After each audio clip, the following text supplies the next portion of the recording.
नमस्कार, मैं आरडी भारती और आप देख रहे हैं बिहारी सुल्तान।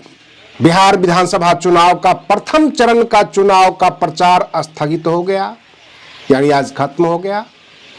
इस चुनाव में देश के प्रधानमंत्री जी मैथिली में भाषण देते हुए देखे गए। देश का नेता प्रतिपक्ष पार्लियामेंट में राहुल गांधी जी पानी में कूद गए मल्लाहों को रिझाने के लिए। जाति आधारित जहां पर चुनाव हो तो कभी भाषा बदलते हैं, कभी उस जाति के जो कार्यशैली है वैसा करने लग जाते हैं। क्या इससे इस देश का भला हो सकता है? बहुजन समाज पार्टी अभी तक काफी मजबूत स्थिति में है। सीमावर्ती क्षेत्र में तो कैंडिडेट निकलेंगे ही निकलेंगे, विधानसभा चुनाव जीतने के पूरे आसार हैं। लेकिन हम ये नहीं कह सकते कि प्रथम चरण के चुनाव में कुछ अच्छा रिजल्ट आने वाला है, क्योंकि ये पूर्वी बिहार का मामला है और मैं शुरू से कहता रहा हूं पूर्वी बिहार में कुछ मामला कमजोर है बसपा का। अगर आप हमारे चैनल पर आ ही गए हैं तो 5 मिनट रुककर पूरा विश्लेषण देख लें।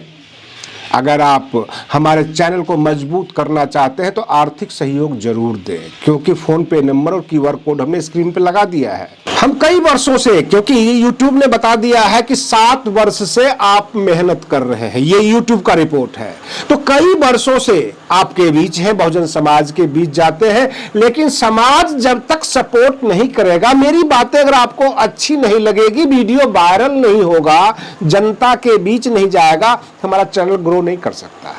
और ये चैनल बिल्कुल बहुजन समाज के लिए है। बहुजन समाज के तमाम भावनात्मक मुद्दों को हम उठाते हैं, बहुजन समाज के बीच जाते हैं, डिप्रेस क्लास के बीच जाते हैं।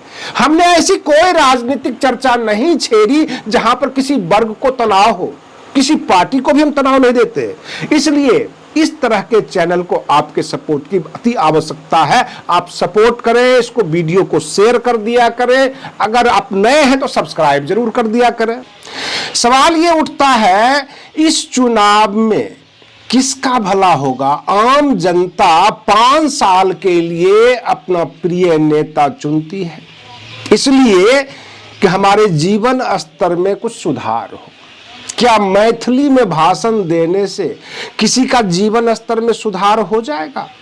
2027 में जो है उत्तर प्रदेश में भी चुनाव है, तो क्या बहन मायावती जी को पूर्वांचल में जाकर भोजपुरी में भाषण देना चाहिए? क्या वहां का जनता भोजपुरी सुनने के बाद गदगद तो हो सकती है, लेकिन उसके जीवन शैली में कोई सुधार नहीं होगा। हमारे देश के प्रधानमंत्री जी जिस इलाके में जाते हैं वहां से अपना एक नाता जोड़ लेते हैं। सहरसा गए, वहां से एक नाता जोड़ लिया, भाषण देते हैं, वहां की भाषा में अभिवादन करते हैं। इससे आम जनता का भला नहीं हो रहा है। और रही बात ये कि राजद अगर भाजपा के ट्रैक पर चली है कि भाजपा खूब झूठ बोलती है और चुनाव के बाद कहती है कि ये जुमला था, तो हम भी इतना बोलेंगे। क्या पॉसिबल है बिहार के अंदर 2.5-3 करोड़ परिवार को नौकरी दे देना? क्योंकि लंबे चौड़े वायदे तो राजद ने ही किया है। बहुजन समाज पार्टी साफ सुथरी सिद्धांत पे चलती है, सीधे कहती है जो संविधान में दिया हुआ है संवैधानिक सरकार होगा, संविधान में हर दिए गए अधिकार को हम पूर्ण रूप से लागू करेंगे, ये बसपा का कहना है।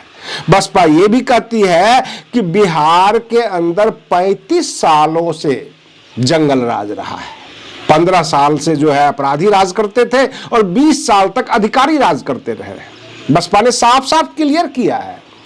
अब रही बात यह कि पिछले कई सालों से बिहार में शराबबंदी रही।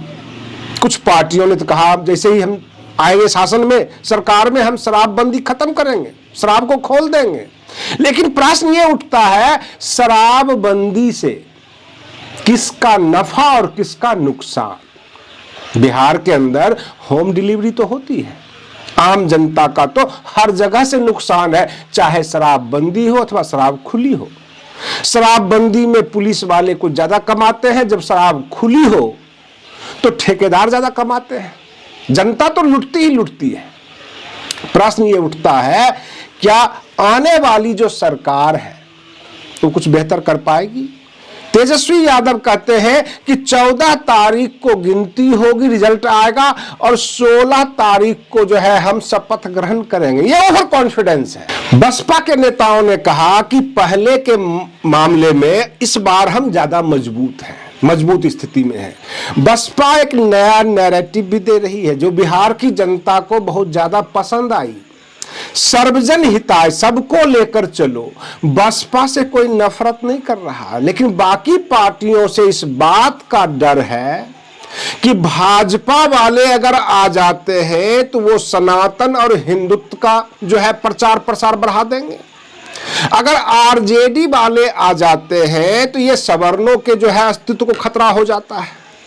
ये जाति आधारित एक दूसरे पे तंज कसना, तनाव पैदा करना, इस तरह की समस्याएं बिहार झेल चुका है। 1990 से पहले बिहार में तरह तरह की सेनाएं थी, जाति आधारित जो है अपराध हुआ करता था, मोहल्ले के मोहल्ले साफ कर दिए जाते थे। और ऐसा नहीं कि केवल SC ST OBC के साथ ही अन्याय होता था, सवर्णों के भी कई गांव उजाड़ दिए गए थे, आग लगा दिए गए थे, बहुत सारी समस्याएं थी। तो ये दोनों तरफ से चल रहा था। उस युग से बिहार अब बाहर निकला है, संवैधानिक जो है सरकार बनी हुई है, संविधान पे चल रही है। जो नीतीश कुमार जी ने एक अपना अलग से वीडियो जारी किया, वो बिल्कुल NDA के मंच से हटकर उन्होंने क्लियर कहा, जिस बात में थोड़ा बहुत दम भी है, कि हमें किस स्थिति में बिहार मिला था, बड़ी मुश्किल से हम यहां तक लेकर आए हैं। पहले बिहारी कहने में एक अपमान की बात होती थी, अब गर्व की बात होती है। इस तरह से काफी भावनात्मक अपील थी नीतीश कुमार जी का। और ये कहना कोई गुरेज नहीं कि जब से नीतीश कुमार आए हैं बिहार में डेवलपमेंट तो हुआ है, लेकिन जिस स्पीड से होना चाहिए था डेवलपमेंट, वो नहीं हो पाया। नीतीश कुमार के ऊपर एक नया नाम दिया गया, पलटू राम, कभी भाजपा के साथ, कभी राजद के साथ। राजद के शासन काल का 15 साल में तो जंगल राज कहा जाता है, और 17 महीने का जो शासन हुआ नीतीश कुमार जी के साथ, तो इनके कुछ ऐसे मंत्री हुए जो अपने मंत्रालय को काम छोड़कर और धर्म ग्रंथों की विवेचना करना शुरू कर दिए थे। ये सोच रहे थे कि जाति आधारित ध्रुवीकरण करके हम पूर्ण रूप से सत्ता में आ जाएंगे। ऐसा भारत के किसी कोने में नहीं हो सकता। कोई एक जाति अथवा 2-3 जाति मिलकर भी सत्ता प्राप्त नहीं कर सकती, सभी जातियों का साथ लेना होगा। इस तमाम मर्म को बहन मायावती जी समझ चुकी है, और इसलिए वो सबका साथ सबका विकास लेकर चल रही हैं। रही बात ये कि प्रधानमंत्री नरेंद्र मोदी जी ने शुरू में नारा दिया था कि सबका साथ सबका विकास, लेकिन जब विकास नहीं हो पाया तो प्रधानमंत्री जी ने उसमें एक और लाइन जोड़ दी, सबका प्रयास, यानी अकेले सरकार प्रयास नहीं करेगी। बहन मायावती जी कहती हैं सर्वजन हिताय सर्वजन सुखाय, सबको लेकर चलेंगे, सरकार सबकी होगी, संविधान पे सबका हक है। SC ST का जो अधिकार है उसे पूर्ण रूप से लागू किया जाएगा, और जिनके जिनके पास संवैधानिक जो भी अधिकार है सब मिलेगा। और ये बातें बिहार की जनता को काफी अच्छी लगी, और बसपा पहले से ज्यादा मजबूत स्थिति में आ गई इस बार। अब सीट कितना निकलता है तो 14 नवंबर को पता लग पाएगा, लेकिन प्रथम चरण के चुनाव में ये देखा गया, अब तो प्रचार बंद हो चुका है, लेकिन हमारे देश के नेता नाटक, नौटंकी और झूठे वायदे करके जनता से वोट प्राप्त करना चाहते हैं। क्या जनता इतनी भोली अब है? हर कोई गूगल करके पता कर लेता है, चेक कर लेता है। यहाँ तक देश का जो है वित्तीय स्थिति कितनी अच्छी है यह भी कम से कम जनता को पता ही होता है। सरकार कितनी नौकरी दे सकती है यह भी जनता को पता होता है। प्रथम चरण के चुनाव में हमने ये पाया, आम जनता के बीच जाकर देखा, लाभार्थियों की संख्या ज्यादा है। अगर आप ये कहेंगे कि पैसे बांटकर और बाकी चीजों को बांटकर वोट खरीदा गया, उससे ज्यादा इफेक्टिव रहा है इस चुनाव में जीविका दीदी को 10,000 रुपये देना, जो 400 से 1100 पेंशन कर दिया गया है वो ज्यादा इफेक्टिव रहा, मुफ्त की बिजली इफेक्टिव रही। और रही बात ये, सभी जाति को हम लेकर साथ में चलेंगे और संविधान के अंदर जो पूर्ण अधिकार देंगे, बहन मायावती जी का जो ऐलान है ये भी बहुत ज्यादा इफेक्टिव रहा।